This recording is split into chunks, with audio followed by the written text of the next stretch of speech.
Statu quo de la Banque du Canada. Sans surprise, le taux directeur demeure inchangé. La politique monétaire ne peut pas compenser les dommages structurels causés par les droits de douane. Le gouverneur explique que les politiques commerciales américaines continuent de fragiliser la croissance canadienne. Il n'exclut toutefois pas d'autres ajustements ces prochains mois.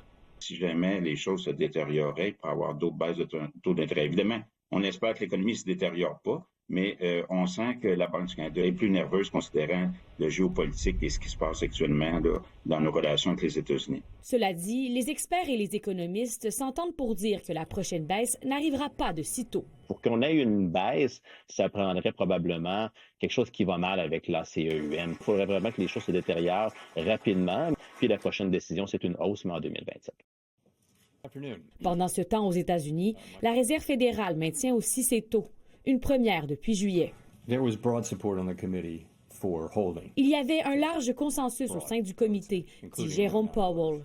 2 membres ont toutefois voté contre, souhaitant une baisse, comme le réclame Donald Trump depuis son retour au pouvoir. L'inflation demeure élevée, dit le président de la Fed, même si l'activité économique reste solide.